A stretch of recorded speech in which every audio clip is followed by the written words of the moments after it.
जय श्री कृष्णा दोस्तों, शुभ उमंग चैनल में आप सभी का स्वागत है। श्री कृष्ण कहते हैं, जब समय आपके विपरीत चल रहा हो तो शांत रहना सबसे बेहतर होता है।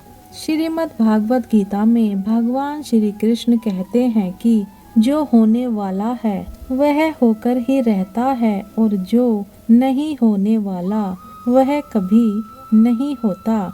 ऐसा निश्चय जिनकी बुद्धि में होता है उन्हें चिंता कभी नहीं सताती।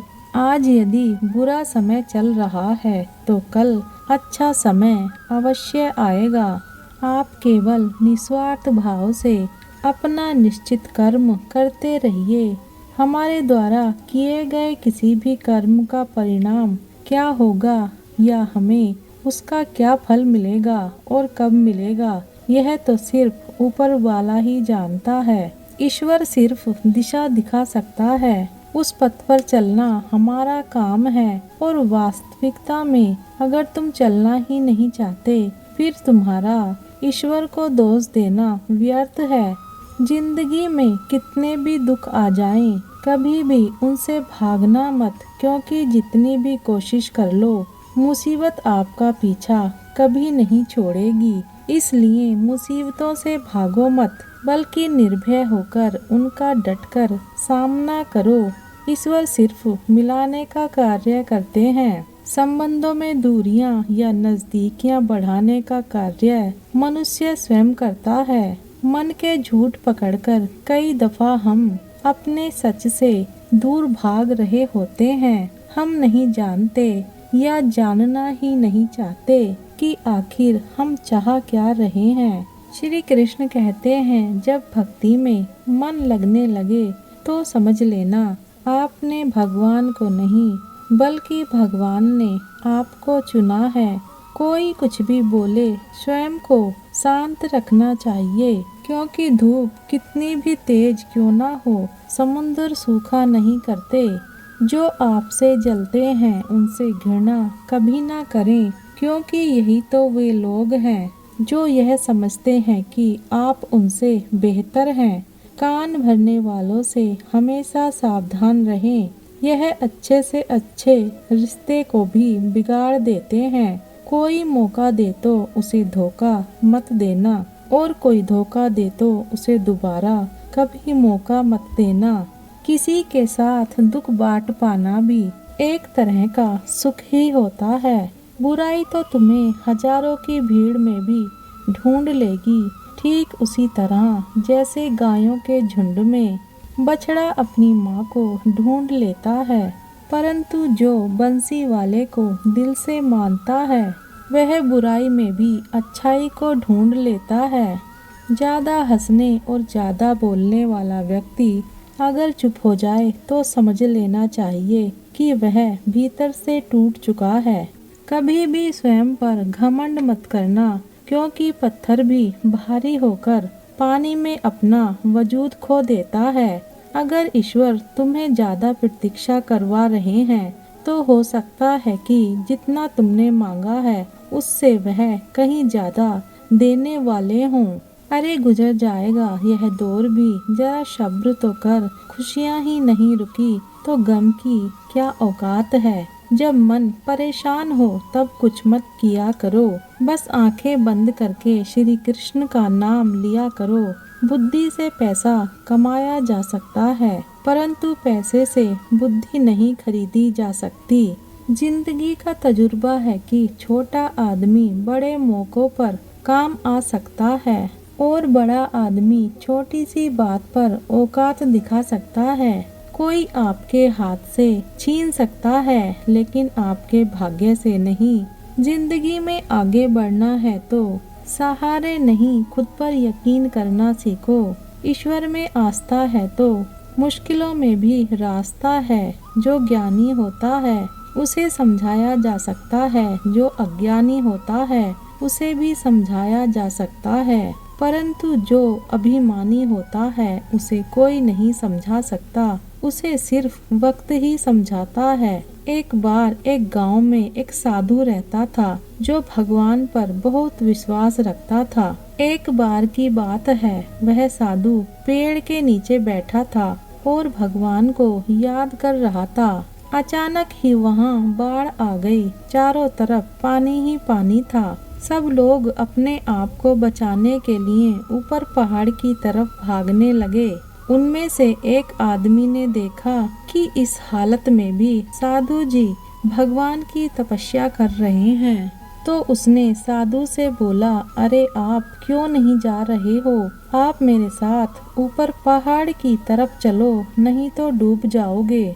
साधु बोला, अरे हमें क्या होगा? मैं भगवान की इतनी तपस्या करता हूँ कि मुझे कुछ नहीं हो सकता।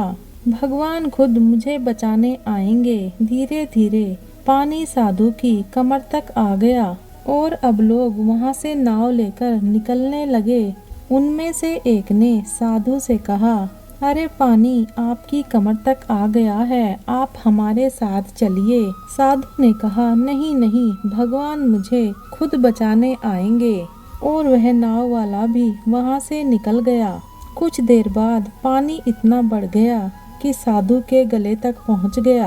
अब लोगों को बचाने के लिए वहाँ हेलीकॉप्टर आया। एक हेलीकॉप्टर साधु के पास आया, जो कि आखिरी हेलीकॉप्टर था। साधु के पास नीचे रस्सी फेंकी और बोला, इसे पकड़ो और ऊपर आ जाओ, नहीं तो आप डूब जाओगे। यह आखिरी हेलीकॉप्टर है और बचने के लिए आपके पास कोई दूसरा रास्ता नहीं है। साधु ने कहा, रस्सी आप वापस खींच लो और यहाँ से चले जाओ। मुझे भगवान के ऊपर भरोसा है, वे मुझे बचाने जरूर आएंगे। पानी काफी ऊपर आ गया और साधु की पानी में डूबने से मौत हो गई। मरने के बाद साधु भगवान के पास गया और बोला कि हे भगवान, मैंने आपकी पूरी जिंदगी तपस्या की, पूरा जीवन आपकी आराधना करने में लगा दिया। मैंने इतने भरोसे के साथ इंतजार किया कि आप मुझे बचाने आओगे, लेकिन वहाँ मेरी डूबकर मौत हो गई और आप नहीं आए। ऐसा क्यों? भगवान बोले, हे मूर्ख इंसान, मैं तुझे बचाने एक बार नहीं 3 बार आया था। तीनों बार मैं ही तो था। पहली बार पैदल, दूसरी बार नाव के द्वारा और तीसरी बार हेलीकॉप्टर के द्वारा, लेकिन तुम मुझे एक बार भी पहचान नहीं पाए। पता नहीं तुम किसका इंतजार कर रहे थे। मित्रों, इसी तरह से जिंदगी में हमें ऊपर वाला बहुत से मौके देता है, लेकिन हम सब मौके को ठुकराकर पता नहीं किस चीज का इंतजार कर रहे होते हैं कि वह होगा तभी मैं करूँगा। इस बात पर अड़े रहने से एक वक्त के बाद वह मौका हाथ से निकल जाता है और हम कुछ भी नहीं कर पाते। इसलिए हमें किसी भी अच्छे समय का इंतजार नहीं करना चाहिए। जो भी करना है आज और अभी से शुरू कर देना चाहिए। मित्रों, कामयाब होना है तो एक बात गांठ बांध लो, पाँव भले ही फिसल जाए लेकिन जुबान कभी नहीं फिसलनी चाहिए। परिवार को मालिक बनकर नहीं, माली बनकर संभालो। जो ध्यान तो सबका रखता हो पर अधिकार किसी पर नहीं जताता हो। मिलावट का दौर है, हाँ में हाँ मिला लिया करो, संबंध लंबे समय तक टिके रहेंगे। दीपक का जीवन इसलिए वंदनीय है क्योंकि वह दूसरों के लिए जलता है, दूसरों से नहीं जलता। खुद की कमजोरी जान लेना भी जिंदगी की सबसे बड़ी ताकत होती है। चलने की कोशिश तो करो, दिशाएं बहुत हैं, रास्ते पर बिखरे कांटों से ना डरो। आपके साथ दुआएं बहुत हैं, जो चाहा वह मिल जाना सफलता है और जो मिला है उसको चाहना प्रसन्नता है। जिंदगी का सबसे खूबसूरत पौधा विश्वास होता है, जो जमीन में नहीं दिल में उगता है। बदला लेने की नहीं, बदलाव लाने की सोच रखिए। समझदार व्यक्ति वह नहीं होता जो ईंट का जवाब पत्थर से दे। समझदार व्यक्ति वह है जो फेंकी हुई ईंट से भी अपना आशियाना बना लेता है। श्री कृष्ण कहते हैं, उन्हें छोड़ देना ही उचित है जो आपके होने का मूल्य न जानते हों। नसीब से मिलते हैं दिल से रिश्ते निभाने वाले, वरना हम सफर पाकर भी न जाने कितने लोग उदास बैठे हैं। रिश्ते हो या रास्ता, जब तक ठोकर नहीं लगती तब तक अपनी सही जगह का ज्ञान नहीं होता। अंत में अर्थी उठाने वाले 4 लोग ही काफी हैं। अब ना ज्यादा लोग अच्छे लगते हैं और ना ही अब किसी से अच्छाई की उम्मीद है। रिश्ता उसी से रखो जो इज्जत और सम्मान दोनों दे। मतलब की भीड़ बढ़ाने का कोई फायदा नहीं। बदनामी का डर तो सिर्फ उसे होता है जिसमें नाम कमाने की हिम्मत नहीं होती।